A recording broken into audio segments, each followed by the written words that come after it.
Spiritual कथा।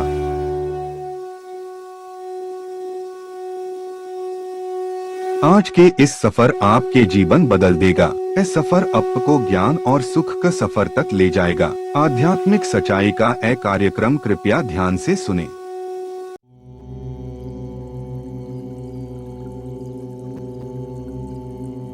रामेश्वरम हिंदू मंदिरों में से 12 ज्योतिर्लिंगों में से एक है, जो तमिलनाडु में स्थित है। श्री राम जी ने जब लंका पे चढ़ाई की थी, तब वहां एक 30 मील लंबे सेतु का निर्माण कराया था। रामेश्वर मंदिर के चारों दिशाओं में बड़े बड़े द्वार बनाए गए हैं।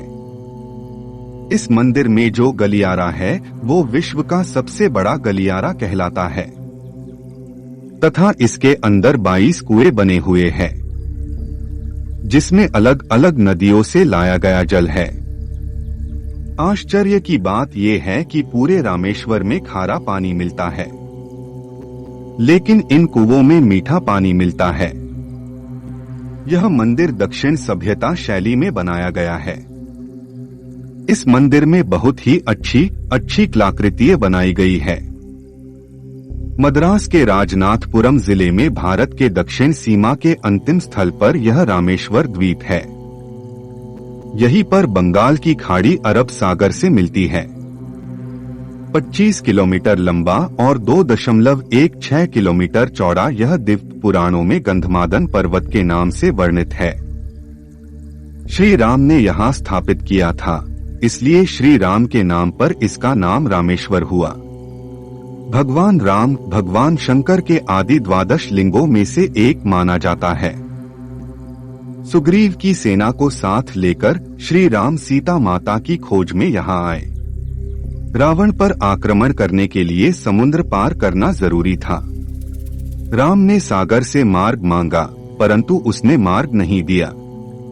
इस पर भगवान राम को क्रोध आया और उन्होंने अग्नि बाण द्वारा सागर को सूखा देने की बात सोची। तब सागर ने ब्राह्मण रूप में प्रकट होकर उनसे ऐसा न करने को कहा और इसके बाद एक पल निर्माण करने को कहा। श्री राम ने सागर की प्रार्थना को मान लिया और विश्वकर्मा के पुत्र नलनील को, जो महान शिल्पी थे, बुलाया।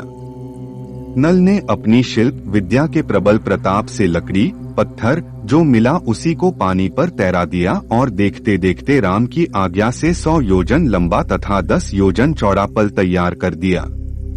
श्री राम ने लंका के राजा रावण पर चढ़ाई करने से पहले यहाँ शंकर भगवान की आराधना पर मंदिर की स्थापना की थी। श्री भगवान राम ने जब लंका के राजा रावण का नाश कर दिया, तब अगस्त्य आदि ऋषियों ने राम से रावण को मारने का प्रायश्चित करने के लिए कहा, क्योंकि रावण ब्राह्मण और ऋषि पुलस्त्य का नाती था। प्रायश्चित स्वरूप राम को शिव जी का एक ज्योतिर्लिंग स्थापित करना था।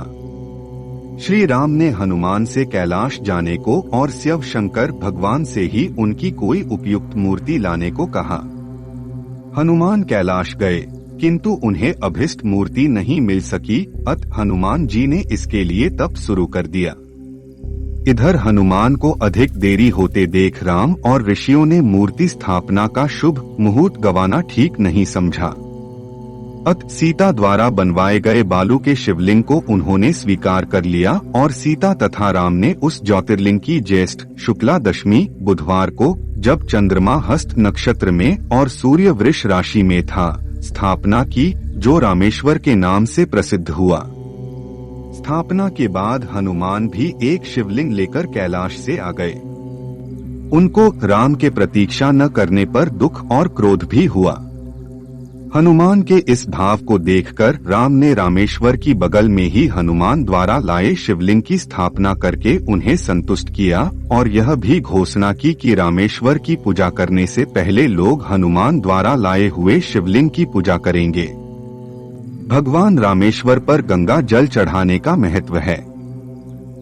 रामेश्वर दर्शन से ब्रह्महत्या जैसे महान पाप भी नष्ट हो जाते हैं। कहा जाता है कि मालिक गफूर सन 1311 में रामेश्वर पहुंचा और उस द्वीप पर एक मस्जिद बनवाई। जहां रामेश्वर का मंदिर है, वह भूमि पहले रामनाथ के राजाओं सेतुपाठियों की जमींदारी में थी, जिन्होंने पूजा अर्चना के लिए बहुत कुछ दिया था। संपूर्ण मंदिर का निर्माण लगभग 350 वर्षों में और प्रय सेतुपाठी परिवार द्वारा ही हुआ है। मंदिर के व्यय और विशेष विधिवत अर्चना पूजा के लिए 72 गांव दिए गए थे।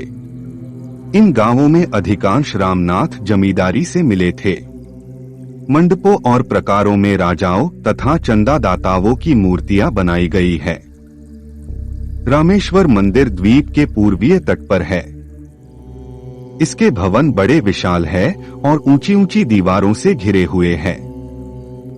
यह संपूर्ण मंदिर पूर्व से पश्चिम तक 1000 फुट और उत्तर से दक्षिण 650 फुट के क्षेत्र में फैला हुआ है। इसके मुख्य द्वार पर 100 फुट ऊंचा गोपुरम है। उत्तर, दक्षिण और पूर्व के इसके 3 गोपुरम है। अपूर्ण अंतरतम प्रकोष्ठ में भगवान रामेश्वर विराजमान है। साथ ही उनकी शक्ति विश्वनाथ स्वामी तथा उनकी शक्ति भी है। समीप ही गरुड़ स्तंभ है जो सोने के पन्नों से मढ़ा हुआ है। नदी बहुत ही दीर्घक्रिया है, 12 फुट लंबा, 8 फुट चौड़ा और 9 फुट ऊंचा। पूर्व पश्चिम की ओर के दोनों समुद्र रत्नाकर तथा महोदधी कहलाते हैं। उनकी मूर्तियां भी है। यहाँ के खंभे अत्यंत विशाल है। बरामदे लगभग 4000 फुट लंबे है और चौड़ाई 17 फुट से लेकर 21 फुट तक है तथा इनकी ऊंचाई 30 फुट के लगभग है। इसके आस पास और भी अनेक तीर्थ है, जैसे माधव चक्र, अमृत, शिव, शर्व, कोटि इत्यादि। गीले कपड़ों में मिट्टी लपेट यात्रीगण इन सभी 24 तीर्थों में क्रम से स्नान करते हैं। श्री विनायक यात्रा का शास्त्रीय क्रम यह है कि पहले उपपुर में जाकर गणेश जी के दर्शन करने चाहिए। रामनाथपुरम से 32 किलोमीटर उत्तर यह ग्राम है।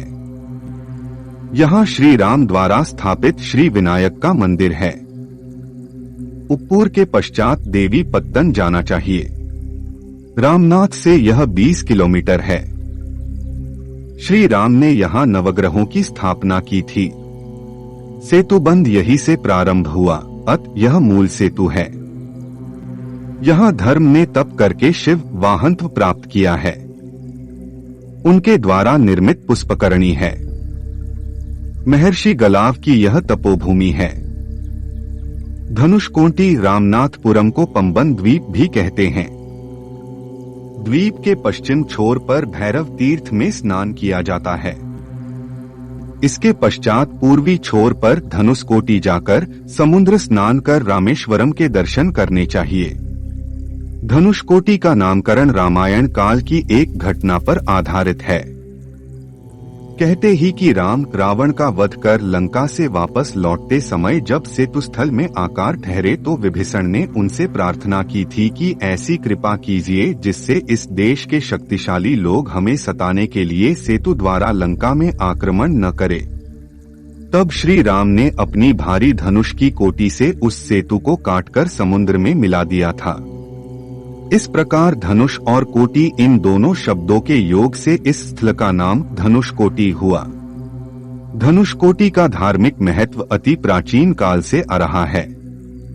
महाभारत के युद्ध के 18वें दिन रात्रि में अश्वत्थामा ने शिव जी की घोर तपस्या कर वरदान में एक चमत्कारी तलवार पाई और पंडवाओं के डेरे में जाकर धृष्टद्युम्न व 5 युवा पांडवों पुत्रों आदि का सोते हुए वध कर दिया।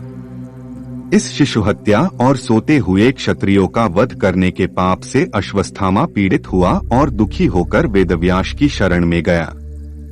व्यास जी का आदेश पाकर अश्वत्थामा ने धनुषकोटि में 30 दिन तक स्नान किया और समस्त पापों के प्रभाव से मुक्त होकर शांति पाई। रामनाथपुरम को पावन द्वीप भी कहते हैं। द्वीप के पश्चिम छोर पर भैरव तीर्थ पर स्नान करना चाहिए। इसके पश्चात पूर्वी छोर पर धनुषकोटि जाकर समुद्र स्नान करके रामेश्वरम के दर्शन करने चाहिए।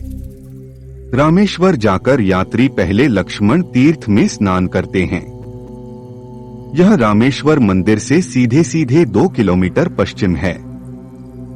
सरोवर पक्का है। वहां लक्ष्मणेश्वर शिव मंदिर है। यहाँ शिव मुंडन तथा श्राद्ध भी होता है। यहाँ से लौटते समय सीता तीर्थ कुंड मिलता है। वहाँ श्री राम तथा पंचमुखी हनुमान की मुक्ति है। उससे कुछ आगे रामतीर्थ नामक बड़ा सरोवर है। इस तरह भगवान के कथा सुनने के लिए हमारे चैनल को सब्सक्राइब करें और बेल आइकन को क्लिक करना न भूलें।